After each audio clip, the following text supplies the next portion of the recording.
अगर आप ध्यान से देखोगे तो there are so many applications okay of internet, but basically we are doing these things on the internet. Following are the some of the broad areas. These are the broad area where we are using the internet, or you can say we are using the services which is given on the internet. The first is the World Wide Web, second is the email, third is the chat, and the last is the voice over internet protocol. देखो ये voice over internet protocol का full form याद रखना, this is the very important questions. Okay, emails को भी आप याद रख सकते हो, you will get the some question and some question you definitely you will get from the this chat is also. So application of internet is important for us. So सबसे पहले अब हम बात करते हैं वर्ल्ड वाइड वेब के बारे में. As I told you the in previous class कि वर्ल्ड वाइड वेब को इन शॉर्ट हम वेब भी कहते हैं, है ना. शॉर्ट फॉर्म में इसको हम वेब भी कहते हैं या W3 के नाम से भी जानते हैं.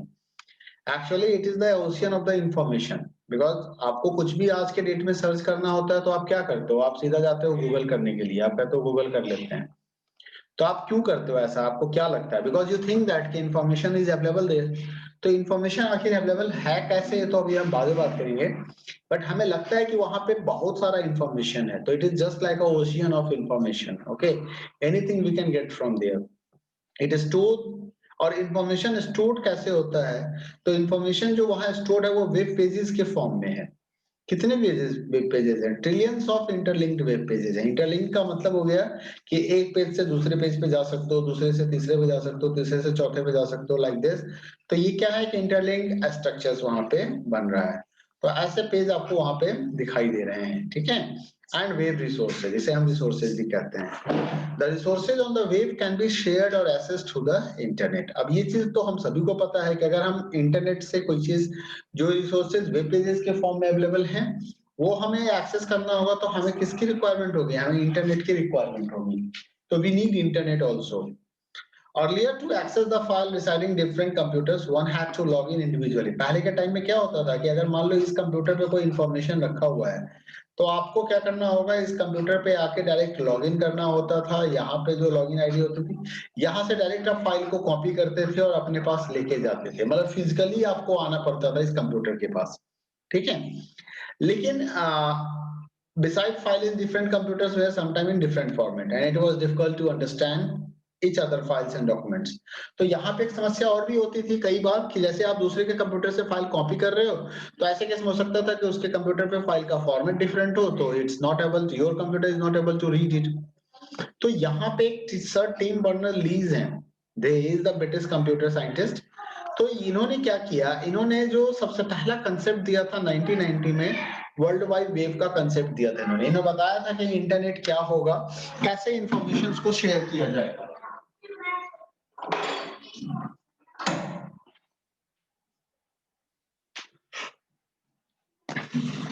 ठीक है, तो इंफॉर्मेशन को कैसे शेयर किया जाएगा, तो इन्होंने कंसेप्ट दिया था कि how to develop the website. Web pages का कंसेप्ट आया था और उसी टाइम में इन्होंने बताया था कि इंफॉर्मेशन को एक कंप्यूटर से दूसरे कंप्यूटर को थ्रू वेब फॉर्मेट में कैसे ट्रांसफर किया जाए. अब है कि वेब पेज बनाने के लिए उन्होंने एक प्रोग्रामिंग लैंग्वेज का डिजाइन किया था, HTML. तो he is only the founder of the internet also, he is only the founder of the HTML also. तो HTML is stands for the hypertext markup language, और ये एक ऐसा लैंग्वेज है जो हमें वेब पेजेस बनाने की फैसिलिटी देता है, ठीक है. और जितने भी वेब कंटेंट्स हैं can be read and understands from any computer across the globe. मतलब इंटरनेट पे जो भी इंफॉर्मेशन आप पूरे वर्ल्ड में देखते हो, सारे इंफॉर्मेशंस को क्रिएट नॉर्मली अगर किया जाता है तो जो बेस है वो आपका HTML ही है. HTML से ही स्टार्ट होता है हर चीज. तो इंटरनेट पे every information is keeped inside the HTML. और उस इंफॉर्मेशन को रीड करने के लिए हमें एक खास एप्लीकेशन की आवश्यकता होती है, and that application software is called web browser. उसे हम वेब ब्राउजर कहते हैं. Basic structure of every web page is designed using the HTML. मतलब एक वेब पेज के अंदर हेडर सेक्शन होगा, ठीक है, हेड होगा, टाइटल होगा, बॉडी होगा. ये जो बेसिक स्ट्रक्चर है ना, ये HTML के द्वारा ही डिजाइन किया गया है, इन्हीं के द्वारा डिसाइड किया गया है, चाहे आप कोई भी अदर प्रोग्रामिंग कंसेप्ट या प्रोग्रामिंग लैंग्वेज आप यूज करें. जब आप वेब पेजेस की बात करते हैं तो हर एक वेब पेज को आइडेंटिफाई किया जाता है उसके URL के थ्रू, उसके URL के through. That is known as the URI also. URI क्या है? यूनिक आइडेंटिफायर है जिसके थ्रू जो इंटरनेट पे इंफॉर्मेशन रखा गया है उसको आइडेंटिफाई किया जाएगा. अब किसी के कंप्यूटर पे कोई फाइल रखी हुई है और उस फाइल को आपको यूज करना है, तो जब तक आप ये नहीं बताओगे कि आई वांट दिस फाइल, मुझे ये एक्स नाम का फाइल चाहिए, मुझे ये वाई नाम का फाइल चाहिए, जब तक आप नहीं बताओगे your server is not able to give you this file. तो आपको प्रॉपर फाइल मिले इसके लिए you have to provide the proper address, you have to mention the proper name of the file, and that is called URI, that is called Uniform Resource Identifier, और it is also known as the URL, Uniform Resource Locator, इसी को हम Uniform Resource Locator भी कहते हैं। URI identify a resource, hardware or software either by its location or by its name or by both। ये URI जो होता है वो इंफॉर्मेशंस को या तो उसके लोकेशंस के थ्रू आइडेंटिफाई करता है, उसके नेम के थ्रू आइडेंटिफाई करता है, या दोनों ही कंसेप्ट्स को यूज कर रहा होता है। URL क्या है? URL is the uniform resource locator, हम सभी को पता है, which provide the locations and mechanism। वो दो चीज बताता है, वो फाइल का लोकेशन भी बताता है और वो फाइल मैकेनिज्म भी बताता है। मैकेनिज्म का मतलब यहाँ पे प्रोटोकॉल से है। और अगर हम प्रोटोकॉल की बात करें तो what is the meaning of the protocol? Protocol का मतलब क्या होता है? Set of rules. प्रोटोकॉल का मतलब क्या होता है? Set of rules.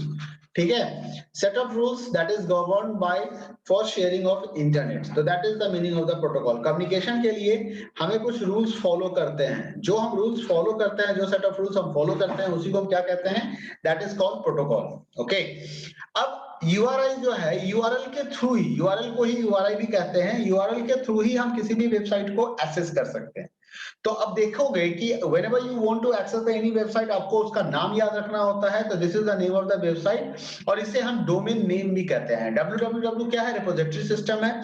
https क्या है? प्रोटोकॉल है। और डोमेन का नाम क्या है? mhrd.gov.in। mhrd.gov.in क्या है? हमारा डोमेन है। ncrt.nic.in क्या है? हमारा डोमेन है। airindia.in क्या है? हमारा डोमेन है। URL को हम कई बार वेब एड्रेस के नाम से भी जानते हैं। कई बार लोग आपसे ये कहते हैं कि उस साइट का वेब एड्रेस बताना जरा। अच्छा, ये न्यूज़ है, बताओ वो कौन से वेबसाइट पे है, उसका वेब एड्रेस बताना। And however it is not only the domain name. जब कोई आपको वेब एड्रेस कह दे तो समझना कि वो सब डोमेन नेम नहीं बताता है, it also tell us some different information. क्या डिफरेंट इंफॉर्मेशन देता है? अगर आप एक URL को ध्यान से देखोगे तो there are 3 components are available there. सबसे पहला कंपोनेंट अगर देखा जाए तो वो कंपोनेंट हमारा प्रोटोकॉल होता है। सबसे पहला क्या होता है? वहां पे प्रोटोकॉल होता है। उसके बाद का जो कंपोनेंट है वो क्या होता है? हमारा डोमेन नेम होता है। ठीक है, और उसके बाद का जो कंपोनेंट होता है, यहां से लेके यहां तक को देखा जाए, इसको अगर दो भाग में भी बांटा जा सकता है। तो यहाँ पे कहा जाता है कि फाइल का पाथ होता है और साथ ही साथ फाइल का नाम होता है। File name and file path, ये दो चीज यहाँ पे हमें दिखाए जाते हैं। ठीक है, प्रोटोकॉल क्या है? अब आते हैं इन सबके बारे में बात करते हैं कि फाइल पाथ का मतलब फाइल का नाम। जो जिस फाइल को आपने ओपन किया उस फाइल का नाम था textbook.html। HTML नाम का एक फाइल था textbook.html। This file is stored inside the textbooks folder. ये टेक्स्टबुक नाम के फोल्डर के अंदर रखा हुआ था। ये टेक्स्टबुक जो है ये इस डोमेन के ऊपर बनाया गया है, इस डोमेन के अंदर बना हुआ था। और इस पूरे डोमेन के कंटेंट को हम एक्सेस कैसे कर रहे हैं? तो HTTP प्रोटोकॉल के थ्रू एक्सेस कर रहे हैं। तो देखो इतने सारे इंफॉर्मेशंस को ये बता रहा होता है। यहाँ पे कह रहा है HTTP क्या है? हमारा प्रोटोकॉल है। HTTP के जैसा ही हमारे पास कई सारे प्रोटोकॉल हैं। एक HTTPS प्रोटोकॉल होता है, जहां पे HTTP एंड HTTPS में अंतर क्या है कि this is called secured protocol. ये हमारा नॉन सिक्योर्ड प्रोटोकॉल है, ये हमारा सिक्योर्ड प्रोटोकॉल है। उसके बाद हमारे पास एक प्रोटोकॉल होता है जिसको कहते हैं FTP। आपने कई बार फाइल डाउनलोड किया होगा इंटरनेट से, या कई बार आप फाइल अपलोड भी करते हो, तो that downloading and uploading process is done through the FTP protocol। FTP के थ्रू ही होता है। टेलनेट का काम है रिमोट लॉगिन करना। तो देखो तीन तरह के प्रोटोकॉल हैं यहाँ पे। एक हाइपरटेक्स्ट ट्रांसफर प्रोटोकॉल है, नॉर्मल एंड सिक्योर्ड। एक फाइल ट्रांसफर प्रोटोकॉल है, एक रिमोट लॉगिंग प्रोटोकॉल है। तो दैट इज द प्रोटोकॉल। जब भी किसी डोमेन का नाम लिखते हैं तो हम वहां पे प्रोटोकॉल का नाम लिखते हैं। www is just sub domain. Sub domain, okay. www क्या हमारा? सब डोमेन है। NCERT निक दिस द डोमेन नेम। ये पूरा का पूरा क्या हमारा डोमेन का नाम है, NCERT-nic.in। ये डोमेन किसके अंदर बना हुआ है? www के अंदर में। ठीक है, और www और इस पूरे कंटेंट को हम कैसे एक्सेस करेंगे? HTTP प्रोटोकॉल के थ्रू एक्सेस करेंगे। अब क्या है कि दिस डेज आज के समय में क्या हो गया है कि आप प्रोटोकॉल लिखने की जरूरत नहीं होती है। अब बिना प्रोटोकॉल लिखे भी हम वेबसाइट को डायरेक्ट लिख सकते हैं। आप डायरेक्ट लिख सकते थे www.cbsc.nic.in। और इवन कि ऐसा सीन हो चुका है कि लोग इस www को भी भूल गए, डायरेक्ट cbsc.nic.in करते हैं। ब्राउजर अपने आप फाइंड आउट कर लेता है, उस पर्टिकुलर www को अपने आप ऐड कर देता है। HTTPS जो भी वेबसाइट का सिग्नेचर होता है उसके हिसाब से वो ऑटोमेटिकली इंक्लूड कर लेता है। HTTP क्या है? This is the hypertext transfer protocol set of rules which is used to retrieve the link web pages resources across the web. It is more secure and advance version. इसका एक advance version भी है, secure version भी है, that is called HTTPS। अब कई लोगों को क्या होता है, उनके बीच में कंफ्यूजन होता है कि वेब विद द इंटरनेट का क्या मतलब है। The internet as we know is the huge global network. Actually internet क्या है? ग्लोबल नेटवर्क है।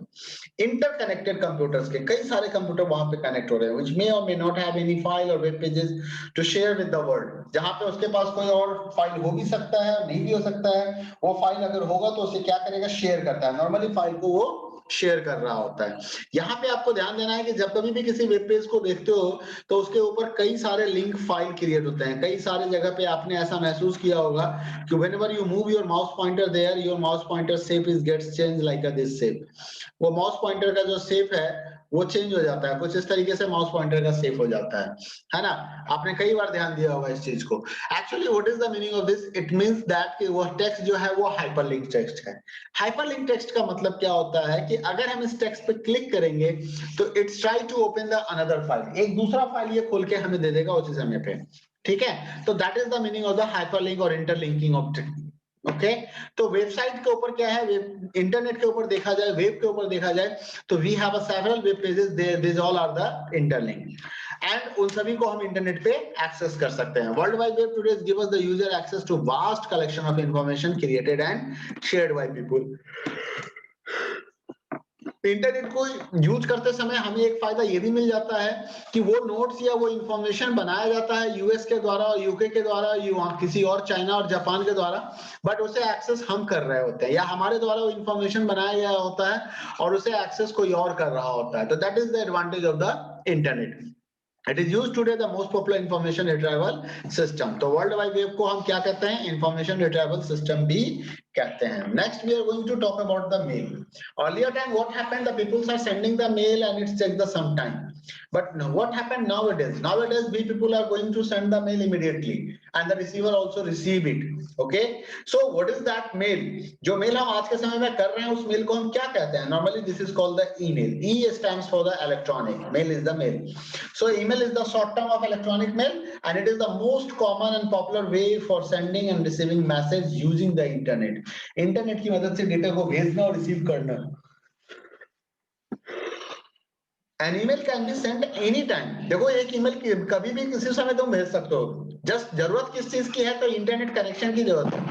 आपके पास इंटरनेट कनेक्शन होना चाहिए, आपके लैपटॉप, आपके डेस्कटॉप, आपके मोबाइल में इंटरनेट कनेक्शन होना चाहिए। Then you are free to send the mail any time. The message can be either text। अब देखो यहाँ पे क्या कह रहा है कि जो मैसेज हम ईमेल पे भेजते हैं उस मैसेज के अंदर क्या क्या हो सकता है। तो नॉर्मली अगर देखा जाए तो टेक्स्ट तो हम भेजते ही हैं। हम टेक्स्ट के साथ इमेज भी भेज सकते हैं, हम टेक्स्ट के साथ ऑडियो भी भेज सकते हैं, हम इन सब के साथ वीडियो का भेज सकते हैं। नॉर्मली लोग वीडियो अपलोड नहीं करता है because it's taking some time. तो लोग क्या करता है? वीडियो के जगह पे वीडियो का यूआरएल शेयर कर देता है, या अगर फोटो का साइज छोटा है तो हम वीडियो भी भेज देते हैं। ठीक है, तो we can send text, image, audio, video stored on a secondary storage. हम कुछ भी भेज सकते हैं थ्रू मेल, लेकिन हमें एक साइज का लिमिटेशन का ध्यान रखना पड़ेगा। An existing file can be send as attachment. इसको हम कैसे भेजते हैं? तो नॉर्मली हम उसको अटैच करके भेजते हैं, so that no need to type it again. अब अगर आपको ईमेल की सर्विस चाहिए, if you want to email service, तो आपको सबसे पहला काम क्या करना होगा? You have to be registered with the email service provider. जो ईमेल सर्विस प्रोवाइडर है उसके साथ रजिस्टर्ड होना पड़ेगा। अब ये ईमेल सर्विस प्रोवाइडर कौन है? तो आपका याहू है, आपका गूगल है, या जीमेल कह दीजिए। गूगल की जगह पे हम क्या बोल देंगे? जीमेल है।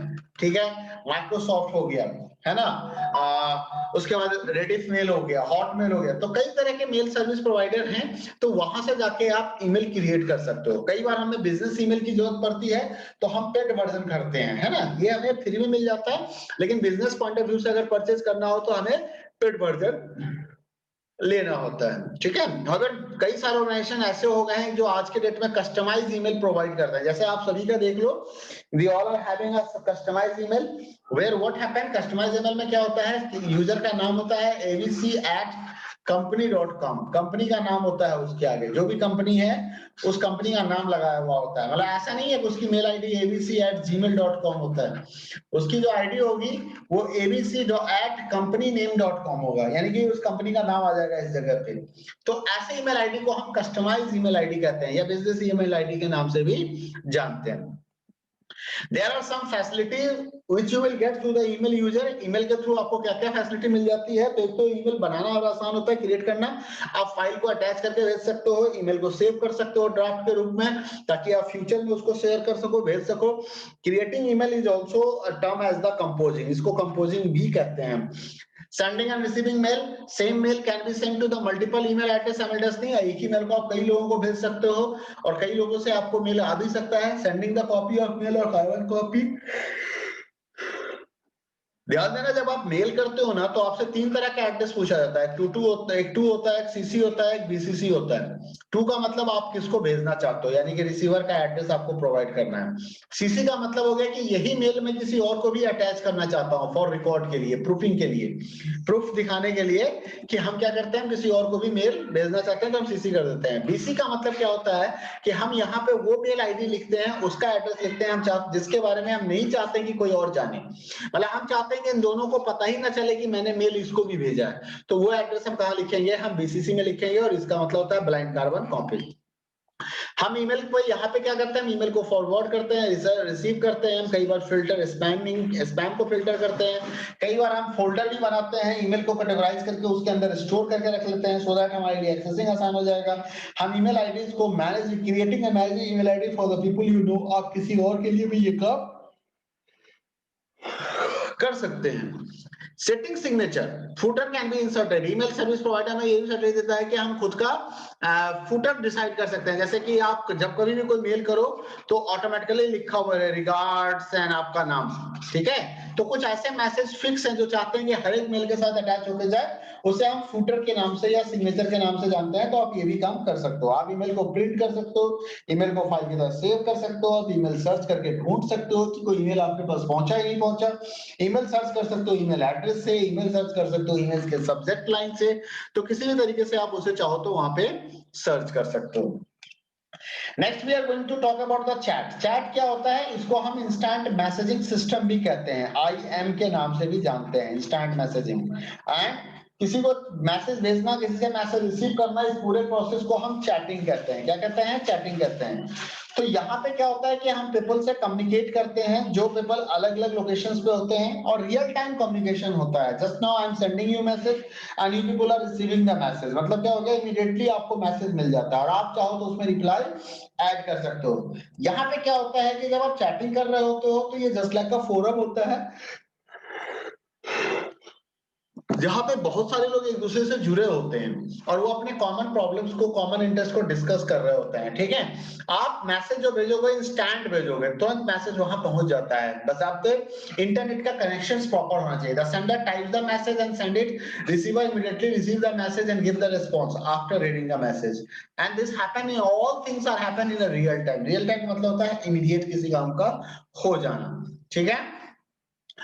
और यहाँ पे बस आपको एक ही चीज ध्यान रखना है कि दोनों सेम चैट एप्लीकेशन को यूज कर रहा हो, सेंडर रिसीवर, और एक ही टाइम में दोनों ऑनलाइन होना चाहिए, तभी इमीडिएट टॉक होगा। अगर कई बार ऐसा भी होता है कि आपने मैसेज भेज दिया अपने फ्रेंड को, आपका फ्रेंड सोया हुआ है या वो कहीं और गया हुआ है, पता चलता है कि आपने मैसेज भेजा था 2 बजे और रात के 8 बजे उसे याद, उसने मोबाइल चेक किया तो देखा अरे इसमें तो मैसेज आया हुआ है, तो वो आप कहने के लिए आप कह दोगे कि यहाँ पे रियल टाइम तो नहीं हो रहा है, लेकिन ऐसी बात नहीं है, नहीं हो रहा है। ये इसलिए नहीं हो रहा है क्योंकि ये this person is not available with their mobile, और may be possible internet connection available नहीं होगा, तो ये सिचुएशन है, ठीक है। आप जब आप चैट कर रहे होते हो तो इट्स नॉट ओनली कि you can send the text message, chat के दरमियान आप ऑडियो मैसेज भी भेज सकते हो, जैसा कि व्हाट्सएप पे आप सभी लोग भेजते रहते हो, आप वीडियो भी भेज सकते हो, ठीक है, आप फोटोग्राफ पिक्चर्स भी भेज सकते हो, इमेज भी भेज सकते हो, तो कई सारे ऑप्शंस आपके पास अवेलेबल हैं जब आप चैट करना चाहते हो। कई बार हम ग्रुप कॉल करते हैं और ग्रुप चैट करते हैं, this facility is available under the WhatsApp. अब देखो कुछ फेमस एप्लीकेशन क्या है चैटिंग के लिए, व्हाट्सएप हम यूज करते हैं, स्लैक यूज करते हैं, स्काइप यूज करते हैं, याहू मैसेंजर यूज करते हैं, गूगल टॉक यूज करते हैं, फेसबुक मैसेंजर यूज करते हैं, गूगल हैंगआउट यूज करते हैं। तो इस तरह से कई सारे इंस्टेंट मैसेंजर हैं, इसको क्या बोलते हैं हम, इंस्टेंट मैसेंजर बोलते हैं, ठीक है। अब देखो इंस्टेंट मैसेंजर में हमारे पास और क्या क्या ऑप्शंस हैं। गूगल हैंगआउट्स भी हो गया। अब तो हैंगआउट्स को लोग बहुत कम यूज कर रहे हैं। मैक्सिमम लोग या तो फेसबुक यूज कर रहा होता है या व्हाट्सएप पे हम काम कर रहे होते हैं। कई लोग स्काइप पे भी काम करता है। हाँ, this days what happened, the WhatsApp new policy, तो मे बी पॉसिबल कि we people are shifted on Telegram. इस व्हाट्सएप न्यू पॉलिसी का हो सकता है कि आप टेलीग्राम पे चले जाए, या हो सकता है एक सिग्नल नाम का भी ऐप है जिसके बारे में कहा जाता है कि व्हाट्सएप पे जो मैसेज का इंक्रिप्शन डिक्रिप्शन होता है वो सिग्नल के द्वारा ही किया जाता है। तो he has also made the one WhatsApp types of application जो इंस्टेंट मैसेजिंग के लिए यूज होगा। Okay, now what is this, next is the, हमने देखा, हम मेल करना हमने देख लिया, मेल कर पाए, साथ ही साथ हमने चैटिंग भी कर ली। अब आता है कि हम टेलीफोन करना चाहते हैं। हम टेलीफोन करना चाहते हैं, तो टेलीफोन करना चाहते हैं तो ये कैसे होता है, तो कहता है कि इंटरनेट के थ्रू कॉल कैसे होगा, तो कहता है उसको जो इंटरनेट के थ्रू जब आप कॉल करते हो तो this is known as a voice over internet protocol. मतलब आप इंटरनेट प्रोटोकॉल के ऊपर वॉइस डाल रहे हो एंड आखिर ये टेलीफोन कम्युनिकेशन कैसे होता है इंटरनेट पे, तो इसके लिए जो प्रोटोकॉल रिस्पॉन्सिबल है वो वीओआईपी है। अच्छा, एक चीज आप जानिएगा, मेल के लिए कौन सा प्रोटोकॉल रिस्पॉन्सिबल है, SMTP। कौन सा प्रोटोकॉल है ये, SMTP। S stands for simple, M stands for male, ठीक है, T stands for transfer, okay, and P stands for protocol. ये ध्यान रखिएगा कि which protocol is responsible for the mail, that is called simple mail protocol, SMTP protocol. तो हर एक काम के लिए देखो, वेबसाइट से इंफॉर्मेशंस को जाना और इंफॉर्मेशंस को आना, ये किस प्रोटोकॉल के थ्रू हो रहा था, ये HTTP या HTTPS के थ्रू हो रहा था। ओके, फाइल को डाउनलोड करना, अपलोड करना किसके थ्रू कर रहे थे, FTP के थ्रू कर रहे थे। रिमोट लॉगिन मतलब दूसरे के कंप्यूटर पे यही बैठे बैठे मैं आपके कंप्यूटर को चेक कर सकता हूं उसमें क्या प्रॉब्लम आ रही है, तो इसको क्या कहते हैं, रिमोट लॉगिन कहते हैं। ये कैसे हो रहा था, टेलनेट के थ्रू हो रहा था। उसी तरीके से जब आप इंटरनेट कॉल कर रहे होते हो, वॉइस ओवर इंटरनेट कर रहे होते हो, तो उसके लिए कौन सा प्रोटोकॉल चाहिए, VoIP चाहिए, वॉइस ओवर इंटरनेट प्रोटोकॉल चाहिए, ठीक है। ये हमें क्या फैसिलिटी प्रोवाइड करता है, this protocol is give us facility कि we can transfer the voice over a computer network rather than regular telephone network, ठीक है। ऐसे इट इज इसको हम टेलीफोन, इंटरनेट टेलीफोनी के नाम से भी जानते हैं, this is also known as the internet telephony, और इसको हम ब्रॉडबैंड टेलीफोनी के नाम से भी जानते हैं, ठीक है। और इस तरह के फोन सर्विस को लेने के लिए आपके पास इंटरनेट कनेक्शन होना चाहिए, proper internet connection with good speed होना चाहिए, क्योंकि आपको वॉइस कॉल करना है, it is not the data sending.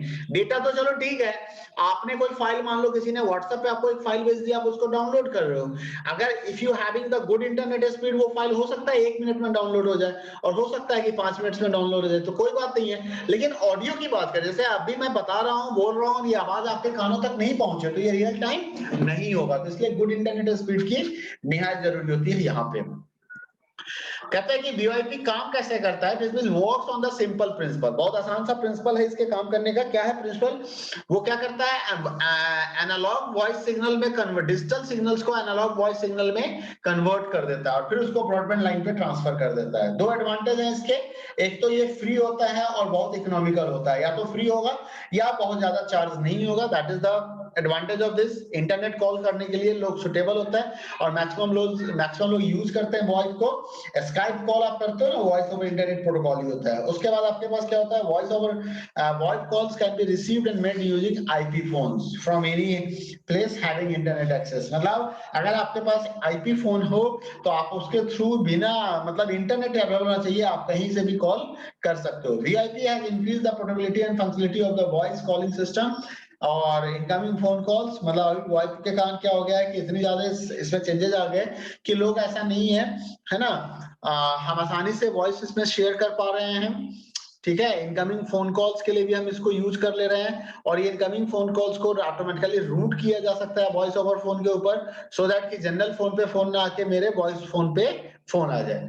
इसके एक डिसएडवांटेज है, वो है इसकी कॉल क्वालिटी। इसकी जो कॉल क्वालिटी है, this is totally dependent upon, ठीक है, जो इसकी कॉल क्वालिटी है टोटली डिपेंड होती है इंटरनेट कनेक्शन स्पीड पे। अगर स्लो इंटरनेट कनेक्शन होगा तो पुअर क्वालिटी ऑफ वॉइस होगी। लाइक दिस जूम मीटिंग में भी ऐसा देखा जाता है कि if internet connection is not good, you are not able to get the audio, और ऑडियो क्रैकिंग होने लगता है, ऑडियो में मतलब रुक रुक के आवाज आ रही होती है, आवाज साफ नहीं आ रही होती है, समझ में नहीं आता है, तो this problem we are facing here also. Okay, so that thing we have to always understand. Now you understand कि what are the different application of internet. Application of internet का क्या देखा हमने? हमने देखा www, हमने देखा chat, हमने देखा email, और हमने देखा वॉइस ओवर इंटरनेट प्रोटोकॉल. मैं बता रहा हूं कि ये ऐसा टॉपिक है जिससे क्वेश्चन आना ही आना है, ये गारंटेड टॉपिक वाला टॉपिक बोलते हैं इसको. Next we are going to talk about the website. As I told you, website होता क्या है? तो अगर सिंपल भाषा में कहा जाए तो आप कह सकते हो कि website is the collection of the web pages. अगर नहीं ऐसे कहना है तो यू कैन से दैट कि website is the collection of the information. It is the collection of the information, but that information are keep on the multiple pages. That informations are not stored under the one file. That information is stored under the several files. So many files are there, and these files are, every file is containing the some information, but these files are interlinked. These files are interlinked. So what is the benefit of the interlink? The benefit of the interlink, we can access the file one by one. We can access the file easily and one by one. Okay. अच्छा, website के लिए एक छोटा सा word होता है कि हम इसे कई बार साइट कह के बुला लेते हैं. वेबसाइट नहीं कहते हैं, हम साइट कहते हैं. ठीक है. और every website is having the address. ये मैंने अभी आपको पीछे ही बता दिया था कि सभी के पास अपना एड्रेस होता है, and that is known as the web address. उसको हम क्या कहते हैं? वेब एड्रेस कहते हैं, और उसी के थ्रू हम उसे रिकॉग्नाइज करते हैं. Every website is having the collection of web pages. इसके पास कलेक्शन ऑफ वेब पेजेस होते हैं. ठीक है, कई सारे वेब पेजेस होते हैं इसके पास, और वो सब आपस में क्या होते हैं? इंटरलिंक्ड होते हैं, हाइपर लिंक्ड होते हैं. और विजिटर जो होता है, जैसे मान लीजिए आप अगर एक्सेस कर रहे हो तो आप पहले क्या करते हो? आप किसी एक साइट को ओपन करते हो, फिर देखते हो वहां पे एक आपको मेनू बार जैसा दिख जाता है. यहाँ पे अलग अलग ऑप्शंस होते हैं. किसी एक मेनू पे क्लिक किया, इसके अंदर में कई सारे ऑप्शंस होते हैं, आप इस पे क्लिक कर सकते हो. कई बार देखते हो क्विक एक्सेस लिंक भी दिया होता है साइड में. तो ये सारे टेक्स्ट जो होते हैं वो हाइपर लिंक्ड होते हैं. ठीक है, तो थ्रू हाइपर लिंक हम क्या करते हैं? वेबसाइट को इजिली एक्सेस कर सकते हैं. You can go and check the any website, NCERT, CBSE, किसी वेबसाइट पे अब जाओ और उसको चेक करके देखो, and you will get it easily कि क्या मतलब क्या है इसका. अच्छा, the first page of the website is always known as the home page. First page of the website is always known as the home page. Now we are going to talk about the purpose of the websites. कि what is the purpose of the website? क्या purpose है? हम सभी कहाँ रह रहे हैं? Internet की दुनिया में रह रहे हैं. ठीक है, और आज के डेट में इंफॉर्मेशन के लिए हमें किस पे डिपेंडेंट होना पड़ रहा है? हम डिपेंडेंट हो रहे हैं गूगल के ऊपर. आज कुछ भी होता है तो हम गूगल करते हैं. गूगल इंफॉर्मेशन, गूगल है क्या? तो एक्चुअली गूगल एक सर्च इंजन है. गूगल क्या है? गूगल एक सर्च इंजन है जो सर्च करके लिस्ट ऑफ वेबसाइट आपको प्रोवाइड कर देता है. और इस वेबसाइट्स के ऊपर जब आप क्लिक करते हैं तो यू मे और may not be get the some information, but most of the times you will get the some information related to that particular topic. आपको कुछ ना कुछ इंफॉर्मेशन यहाँ पे मिल जाता है. समझ में बात को? तो ये चीज है कि वेबसाइट का पर्पस क्या है? इंफॉर्मेशन को अवेलेबल कराना पीपल्स के पास. ठीक है, अब है कि कई लोग, अब हर आदमी का अपना अपना पर्पस होता है. कुछ लोग वेबसाइट बनाते हैं प्रोडक्ट को सेल करने के लिए, कुछ लोग वेबसाइट बनाते हैं इंफॉर्मेशन को सेल करने के लिए, कुछ लोग वेबसाइट बनाते हैं एजुकेशन को सेल करने के लिए, कुछ लोग बिजनेस को सेल करते हैं, बिजनेस की पॉइंट ऑफ व्यू से वेबसाइट बनाते हैं. तो हर किसी का अपना अपना पर्पस हो सकता है उसके वेबसाइट को बनाने का, है ना. सरकार का पर्पस क्या है? Government is developing the website so that the peoples are going to come to know about the policy of the government. मतलब गवर्नमेंट की पॉलिसी को इजिली पीपल्स के द्वारा, मतलब लोगों के पास पहुंच पाए, इजिली वो एक्सेस हो पाए. तो इसके लिए क्या करती है? गवर्नमेंट भी वेबसाइट बनाती है ना. And basically website should be user friendly. ये चीज बहुत ध्यान की बात है कि हर एक वेबसाइट के ऊपर एक मतलब कंसेप्ट होना चाहिए कि वो यूजर फ्रेंडली हो, आसानी से यूजर उसके अंदर काम कर सके. ऐसा नहीं कि उसके वेबसाइट को एक्सेस करने के लिए किसी ट्रेनिंग की रिक्वायरमेंट हो जाए. That is not good. तो ट्रेनिंग की रिक्वायरमेंट हमें यहाँ पे नहीं होती है. A website should be designed keeping in mind different categories of people that will be visiting the site. आपको एक चीज का हमेशा ध्यान रखना है कि जो भी वेबसाइट आप बनाते हो या आप इन फ्यूचर बनाओगे, ये जरूरी नहीं है कि आपके वेबसाइट पे हमेशा एक्सपर्ट ही एक्सेस करेंगे जिनको सब पता है. ऐसा भी हो सकता है कि एक लेमैन, एक इलिटरेट पर्सन भी आपकी वेबसाइट को एक्सेस कर सकता है. एक बच्चा भी एक्सेस कर सकता है जिसको नहीं आता. तो वेबसाइट यूजर फ्रेंडली होना चाहिए, इस तरीके से होना चाहिए कि कोई भी वहां से डेटा को एक्सेस कर ले. What are the purpose of the website? Selling product, delivering service, posting and finding information, communicating with each other, entertainment purpose and disseminating contents and software. कई बार हम सॉफ्टवेयर भी बेच रहे होते हैं, सॉफ्टवेयर के बारे में भी हम डिटेल दे रहे होते हैं, उसके बारे में बता रहे होते हैं। तो for that purpose also we are creating the website. Okay, now there are some website is here. This is the activity. You can just visit the NCERT and SWAN website and you try to find out what is available there. So now we understand what is the website, and as I told you, website is the collection of the interlinked web pages. So now the one question is arise in our mind कि what is web pages? अगर website interlink है, collection है, तो web page क्या है? तो web page जो है एक document है. Actually it is a document which is keep the information in a HTML format. वो क्या करता है, वो इंफॉर्मेशन को उस पेज के अंदर स्टोर करता है, लेकिन इंफॉर्मेशन सिंपल टेक्स्ट में नहीं होता है, it is stored as a HTML format, उसको एचटीएमएल फॉर्मेट में स्टोर किया जाता है। नॉर्मली अगर आप कोई वेबसाइट बनाना चाहते हो तो a simple website you can design through the HTML, but if you want to put some look and feels, if you want to put some look and feel, आप अपने वेबसाइट को attractive बनाना चाहते हो, है ना, थोड़ा सा अट्रैक्टिव बनाना चाहते हो, तो for that purpose we are going to use the CSS। लेकिन अगर more interactive and more useful बनाना है तो हम यहाँ पे जावास्क्रिप्ट को भी यूज करना स्टार्ट कर देते हैं। Website A web page is usually the part of the website and may contain the information of different forms. Actually अलग-अलग वेब पेज एक वेबसाइट के अंदर क्यों रखा जाता है? So that कि आप पर्पस वाइज पेज को डिजाइन कर सकते हैं, है ना? फॉर दैट पर्पस एक वेब पेज के अंदर क्या क्या हो सकता है? वेब पेज के अंदर आप टेक्स्ट को स्टोर करते हो, आप इमेजेस को स्टोर करते हो, आप ऑडियो स्टोर करते हो, आप वीडियो स्टोर करते हो, कई बार आपको सॉफ्टवेयर एप्लीकेशन भी ऑनलाइन प्रोवाइड कर देते हो या डाउनलोड की फैसिलिटी दे देते हो, तो ये सारे चीज उसके अंदर अवेलेबल होते हैं। ठीक है, Now various styling and formatting things are applied on the website. जब आप किसी वेबसाइट को देखते होगे, आजकल आप किसी वेबसाइट को खोलो तो आपको देख के लगता होगा वाओ व्हाट अ डिजाइन, कैसा डिजाइन है, कितना अच्छा प्रेजेंटेशन दे रखा है। तो वो कई तरह के स्टाइलिंग एंड फॉर्मेटिंग फीचर्स को यूज कर रहे होते हैं। पर्पस क्या होता है उनका? वेबसाइट को पहला है कि अट्रैक्टिव बनाना, लोग उससे अट्रैक्ट हो। सेकंड है इंफॉर्मेशन को ऑर्गेनाइज करना। ठीक है, अब है कि कुछ कोड हम इसके ऊपर लिखते हैं, हम अपने वेबसाइट्स के ऊपर कुछ कोड लिखते हैं। दैट कोड और that program is called script. उसको हम क्या कहते हैं? स्क्रिप्ट्स कहते हैं। स्क्रिप्ट्स का काम होता है डिसाइड करना कि हमारा पेज का बिहेवियर क्या होगा डिफरेंट एक्शंस पे। अगर किसी ने अलग अलग तरीके के एक्शन लिए हमारे वेबसाइट पे आके, तो वो क्या होने वाला है। तो स्क्रिप्ट जो है वो आपके वेब पेज को क्या बनाता है? इंटरेक्टिव बनाता है। तो which script we are using at the client computer? As a client computer we are using the JavaScript. Client computer पे हम कौन सा स्क्रिप्ट यूज कर रहे हैं? हम जावास्क्रिप्ट यूज कर रहे हैं। ठीक है, it is just like a programming language but it is used with the HTML। उसके बाद आपके पास एक पाइथन भी है, आप पाइथन को भी यूज कर सकते हो यहाँ पे, और PHP का भी लाइट वर्जन अवेलेबल है, मतलब ठीक है, स्टैंड अलोन तो हम PHP भी यूज कर सकते हैं यहाँ पे। इसके अलावा भी और भी स्क्रिप्टिंग लैंग्वेज है। The first page of the website, ये चीज ध्यान रखना है, इसके अलावा भी है। ये तो हमने आपको बताया browser client based scripting language. ठीक है, एक हमारे पास सर्वर साइड स्क्रिप्टिंग लैंग्वेज होता है जो सर्वर पे रन करता है, सर्वर साइड स्क्रिप्टिंग लैंग्वेज। तो वो कौन सा आप यूज करोगे, ये अभी आगे हम आपको बताएंगे, इसके बारे में बताएंगे कि कौन कौन सा सर्वर साइड स्क्रिप्टिंग लैंग्वेज कौन कौन सा है। ध्यान रखना, ये इंपॉर्टेंट क्वेश्चन है, एग्जाम में कई बार क्वेश्चन पूछा जा चुका है पीछे भी कि right the name of the scripting language, कि भाई क्लाइंट स्क्रिप्टिंग लैंग्वेज बताओ या ब्राउजर स्क्रिप्टिंग लैंग्वेज बताओ। तो जावा स्क्रिप्ट, पाइथन, PHP हो जाएगा। यहाँ भी PHP का नाम आ जाता है, यहाँ भी जावा स्क्रिप्ट का नाम आ जाता है, ये कॉमन नाम है, इसको ध्यान रखिएगा। ठीक है, पाइथन यहाँ भी अवेलेबल है। इसके बाद आपके पास जावा प्रोग्रामिंग लैंग्वेज आ जाता है, उसके बाद आपका ASP आ जाता है, .NET, C#। ठीक है, तो ये सारे लैंग्वेज हैं, आप 2-3 को ही याद कर लीजिएगा, that is the important for you. और सबसे अच्छा तो जावास्क्रिप्ट, पाइथन, PHP को याद कर लीजिए, ये दोनों में ही काम आता है। ठीक है, अच्छा, तो वेबसाइट का जो सबसे पहला पेज होता है उसे हम क्या कहते हैं? That is called home page, उसको हम होम पेज कहते हैं। अब कहता है it is generally contains the information links to all the related web pages. ये आपको पहले ही बता दिया क्योंकि वहां पे मेनू आइटम होते हैं, क्विक लिंक फ्रेंड्स होते हैं।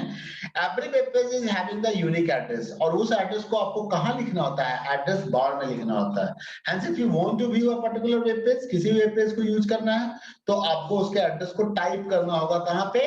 एड्रेस बार के अंदर। The web pages that are linked to form a website share a unique domain name. हर एक वेबसाइट्स का एक यूनिक डोमेन नेम होता है, हर एक वेब पेज का एक यूनिक डोमेन नेम होता है। For example this is the government website, government to deliver online course. यहाँ पे जाके आप चेक कर सकते हो, कुछ ऑनलाइन कोर्स आपको मिल जाएंगे यहाँ पे, है ना। And as I told you earlier also, कि website is the collection of multiple pages and these all pages are interlinked. Okay, so now I'm going to end the class today, and this topic I will discuss static and dynamic website web pages. These topics I will discuss in the next time. Okay, if you have any query, you please ask.